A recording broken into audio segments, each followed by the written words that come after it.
Minnaminni arts and ക്രാഫ്റ്റ്സിൻ്റെ tailoring എപ്പിസോഡിലേക്ക് എല്ലാവർക്കും സ്വാഗതം. ഇപ്പോൾ സാധാരണ കോട്ടൺ നൈറ്റി മെറ്റീരിയൽ കൊണ്ട് നമ്മൾ എങ്ങനെയാണ് ഒരു ബ്രാൻഡഡ് നൈറ്റി തയ്ക്കുക എന്ന് കാണിക്കാം. ഇപ്പോൾ ഞാനിവിടെ രണ്ടായി മടക്കിയ തുണി എൻ്റെ ഒരു അളവിൽ നെക്കും ആം ഹോളൊക്കെ ഞാൻ കട്ട് ചെയ്തിട്ടുണ്ട്. അതേപോലെ അതിൻ്റെ ലെങ്ത്തും കട്ട് ചെയ്യുകയാണ്. ഇപ്പോൾ ഞാൻ എപ്പോഴും സാധാരണ മടക്കിയ ഭാഗത്താണ് ലെങ്ത്ത് കട്ട് ചെയ്യാറുള്ളത്. അപ്പോൾ ആ ഒരു തുണി കുറച്ചും കൂടെ വീതിയിൽ കിട്ടുകയും ചെയ്യും, സ്ലീവിന് എടുക്കുകയും ചെയ്യാം. കൂടുതൽ ഹൈറ്റുള്ള ആൾക്കാർക്കാണെങ്കിൽ സൈഡിൽ നിന്ന് തന്നെ എടുക്കേണ്ടി വരും സ്ലീവിന്. പിന്നെ വേണ്ടത് ഇതുപോലെ ഒരു വൈറ്റ് കളറിലുള്ള ഒരു തുണിയാണ്. ഞാനതിൽ എംബ്രോയിഡറി ചെയ്തിട്ടുണ്ട്. പിന്നെ ഞാനത് പെട്ടെന്ന് കാണിച്ചു തരാം. പിന്നെ വളരെ സിമ്പിളായിട്ടുള്ള ഒരു ഡിസൈനാണ് ഇവിടെ കൊടുത്തിട്ടുള്ളത്. പിന്നെ സ്റ്റിച്ചിങ് അറിയാത്തവർക്ക് വേണമെങ്കിലും ഇത് കണ്ടു കഴിഞ്ഞാൽ പെട്ടെന്ന് തന്നെ ചെയ്യാൻ പറ്റും.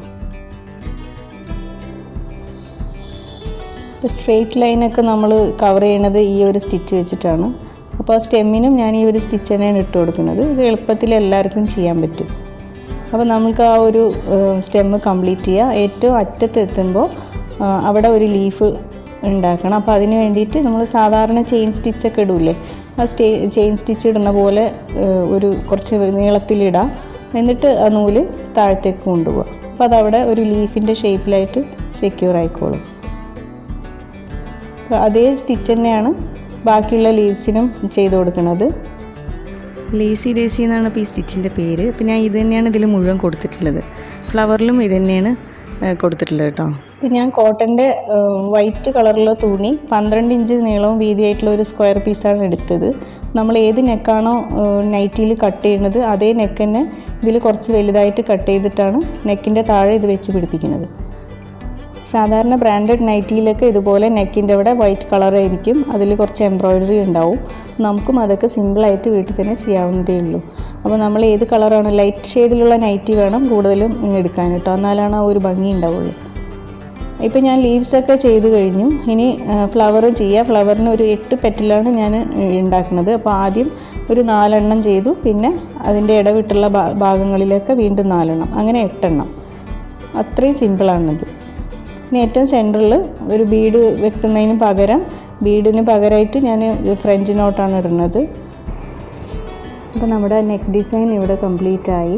ഇനി നെക്കിൻ്റെ അതേ ഷേപ്പിൽ തന്നെ അത് കട്ട് ചെയ്തെടുക്കുക. പിന്നെ അതേപോലെ സൈഡ് പീസുകളും കട്ട് ചെയ്ത് മാറ്റാം. ഇനി സ്ലീവും കട്ട് ചെയ്യാം. അത് ഞാൻ ലെങ്ത്ത് കഴിഞ്ഞിട്ടുള്ള ആ ഭാഗം കട്ട് ചെയ്ത് മാറ്റിയിരുന്നല്ലോ, ആ പീസിൽ നിന്നാണ് ഞാൻ സ്ലീവ് എടുക്കുന്നത്. അപ്പോൾ ഞാനിവിടെ 3/4 ആണ് ഇതിൻ്റെ സ്ലീവിൻ്റെ ലെങ്ത്ത്. അപ്പോൾ ഞാൻ കുറച്ചൊരു പീസ് അതിൽ പിന്നെ ജോയിൻ ചെയ്യുന്നുണ്ട്. വേസ്റ്റ് വന്ന ആ സൈഡ് പീസിൽ നിന്ന് കട്ട് ചെയ്തിട്ട് ഇതിൻ്റെ കൂടെ ജോയിൻ ചെയ്തിട്ടാണ് 3/4 ആക്കുന്നത്. ഹാഫ് സ്ലീവാണ് നിങ്ങൾ ചെയ്യണമെങ്കിൽ അതുപോലെ കട്ട് ചെയ്താൽ മതി. പിന്നെ അതുപോലെ ബാക്കി വേസ്റ്റ് വരുന്ന പീസിൽ നിന്ന് തന്നെ കുറച്ച് ക്രോസ് പീസുകൾ കട്ട് ചെയ്തെടുക്കണം. നമുക്ക് ബാക്ക് നെക്ക്, ഫ്രണ്ട് നെക്ക്, പിന്നെ കുറച്ച് പൈപ്പിംഗ് ചെയ്യാനൊക്കെ ആവശ്യമുണ്ട്. അപ്പോൾ ഇതുപോലുള്ള പീസുകളിൽ നിന്നൊക്കെ ഇങ്ങനെ ക്രോസായിട്ട് കട്ട് ചെയ്ത് മാറ്റിയാൽ മതി. ഇപ്പോൾ നെക്കിൽ ഇങ്ങനെ ക്രോസ് പീസ് വെച്ച് ചെയ്യുമ്പോൾ ഏത് ഷേപ്പിൽ വേണമെങ്കിലും വേഗം ചെയ്തെടുക്കാം. ഇത് നെക്ക് കട്ട് ചെയ്ത ഒരു പീസാണ്. അത് വേണമെങ്കിൽ നമുക്ക് പോക്കറ്റ് ഉണ്ടാക്കാനായിട്ട് മാറ്റി വെക്കാം. ഞാനിപ്പോൾ ഇവിടെ പോക്കറ്റ് ചെയ്യുന്നില്ല, നിങ്ങൾക്ക് ആവശ്യമുണ്ടെങ്കിൽ അതിൽ പോക്കറ്റ് വെക്കാം. ഇപ്പം ഞാൻ നമ്മുടെ നൈറ്റിയുടെ നെക്കിൽ നിന്ന് 1 ഇഞ്ച് വിട്ടിട്ടാണ് ഈ വൈറ്റ് കളറുള്ള നെക്ക് കട്ട് ചെയ്തിരിക്കുന്നത് സൈഡിൽ. അതേപോലെ താഴെ ഞാൻ 10 ഇഞ്ച് ഇറക്കത്തിലാണ്, 5.5 ഇഞ്ചാണ് എൻ്റെ നെക്ക് ഇറക്കം. അതിന് പിന്നെ ഒരു 5ഉം കൂടെ എക്സ്ട്രാ എടുത്തിട്ടാണ് വൈറ്റ് നെക്ക് വെച്ചിട്ടുള്ളത്. അപ്പോൾ നിങ്ങൾ നിങ്ങളുടെ അളവിനെ എങ്ങനെയെന്ന് വെച്ചാൽ അതുപോലെ അളന്നിട്ട് ലെങ്ത്ത് ചെസ്റ്റിൽ വരുന്ന പോലെ ചെയ്താൽ മതിയാവും. ഇനി നമുക്ക് ക്രോസ് പീസ് വെച്ചിട്ട് നെക്കുകളൊക്കെ ഒന്ന് ഫിനിഷ് ചെയ്യാം. ബാക്ക് നെക്കും ഫ്രണ്ട് നെക്കൊക്കെ ഇതേ ക്രോസ് പീസ് വെച്ചിട്ട് തന്നെ ഒന്ന് ആദ്യം അടിച്ചെടുക്കാം. ചുരിദാറിൻ്റെ നെക്കൊക്കെ എങ്ങനെയാണോ അടിച്ച് മറിക്കാറുള്ളത് അതേപോലെ തന്നെ ചെയ്താൽ മതി. ഇത് കാണൂല പുറത്തേക്ക്. ഇനി നമ്മൾ ഈ വെള്ള പീസിൻ്റെ നെക്കിൽ പൈപ്പിംഗ് ആണ് വെച്ച് കൊടുക്കുന്നത്. വേണമെങ്കിൽ നമുക്ക് മറ്റേ നെക്കിലും പൈപ്പിംഗ് വെച്ച് കൊടുക്കാം. പക്ഷേ ഞാൻ ഒരു സൈഡിൽ മാത്രമേ, ഒരു നെക്കിൽ മാത്രമേ വെക്കുന്നുള്ളൂ. അപ്പോൾ ഈ വൈറ്റിലാണ് ഞാൻ പൈപ്പിംഗ് വെച്ച് കൊടുക്കുന്നത്. ആ നൈറ്റിൻ്റെ തന്നെ പീസ് വെച്ചിട്ടാണ് പൈപ്പിംഗ് ചെയ്യുന്നത്. പിന്നെ അതിൻ്റെ അരികൊക്കെ ഒന്ന് മടക്കുക. 2 മടക്ക് വേണ്ട, ഒറ്റ മടക്ക് മടക്കിയിട്ട് ഒന്ന് അടിച്ചു കൊടുക്കുക. ഒരു ഫിനിഷിങ് കിട്ടാൻ വേണ്ടിയിട്ടാണ്.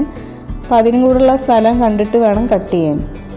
പിന്നെ ചെയ്യേണ്ടത്, ഇപ്പോൾ ഞാൻ പൈപ്പിംഗ് വെച്ച് അതിൽ ഫിക്സ് ആക്കി. ഇനി ഇതുപോലെ 1 ഇഞ്ച് വീതിയുള്ള കോട്ടൻ്റെ ലേസ് വാങ്ങിക്കാൻ കിട്ടും. അത് വെച്ചിട്ട് നമുക്ക് ഈ ബോർഡറൊക്കെ ഒന്ന് കവർ ചെയ്യാം.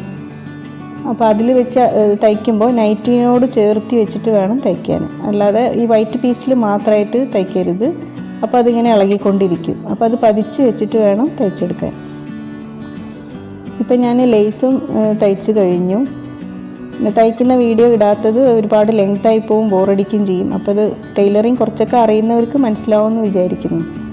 ഇനി നമുക്ക് ബാക്ക് പീസും ഫ്രണ്ട് പീസും ഷോൾഡറൊക്കെ ജോയിൻ ചെയ്ത് ഞാൻ സ്ലീവും വെച്ചു എന്നിട്ടാണ് ഇപ്പോൾ കാണിക്കുന്നത് കേട്ടോ. അപ്പോൾ സ്ലീവിൻ്റെ അറ്റത്തും ഞാൻ ആ ലേസ് വെച്ചിട്ടുണ്ട്. അപ്പോൾ നമ്മുടെ ബ്രാൻഡഡ് നൈറ്റി ഇവിടെ ഏകദേശം പണിയൊക്കെ കഴിഞ്ഞു. ഞാൻ പോക്കറ്റ് വെച്ചിട്ടില്ല, പോക്കറ്റും കൂടെ വെച്ചാൽ കുറച്ചും കൂടെ ഭംഗിയുണ്ടാവും. അപ്പോൾ ഇത് വെറും ഒരു 200 രൂപേൻ്റെ ഉള്ളിലേ ചിലവ് വന്നിട്ടുള്ളൂ. അപ്പോൾ തന്നെ നമുക്ക് നല്ല ഒരു നൈറ്റിയുടെ ലുക്കുള്ള ഒരു നൈറ്റി കിട്ടുകയും ചെയ്തു. വേണമെങ്കിൽ നെക്കിൽ ഇങ്ങനെ പിന്നെ ഷോ ബട്ടൺസോ അതല്ലെങ്കിൽ വേറെ പിന്നെ സാറ്റിൻ റിബൺ ഫ്ലവറോ എന്തെങ്കിലുമൊക്കെ വെച്ച് കൊടുക്കാം കേട്ടോ. ഞാനത് കാണിക്കുന്നതേ ഉള്ളൂ, ഞാൻ വെക്കുന്നില്ല. അപ്പോൾ നൈറ്റി ഇതുപോലെ എല്ലാവരും ഒന്ന് ട്രൈ ചെയ്ത് നോക്കണം. തയ്യൽ അറിയുന്നവർ. കാണാനും ഭംഗിയാണ്, ചിലവും കുറവാണ്. എംബ്രോയ്ഡറി ഡിസൈനൊക്കെ ഓരോരുത്തരുടെ ഇഷ്ടം പോലെ ചെയ്യാം. കുറച്ചും കൂടെ ചെറിയ ചെറിയ ഡിസൈനാക്കിയിട്ടും ചെയ്യാം, വലുതാക്കിയിട്ടും ചെയ്യാം. അത് എങ്ങനെ ചെയ്താലും ആ നൈറ്റി മെറ്റീരിയലിന് മാച്ചായിട്ടുള്ള ഒരു ഫ്ലവറും ലീഫും ആയിരിക്കണം അതിൽ ചെയ്യുന്നത്. അപ്പോൾ ഈ ടൈലറിങ് വീഡിയോ എല്ലാവർക്കും യൂസ്ഫുള്ളായി എന്ന് വിചാരിക്കുന്നു. മറ്റൊരു വീഡിയോയുമായി വീണ്ടും കാണാം ഇൻഷാ അല്ലാഹ്. Thank you for watching.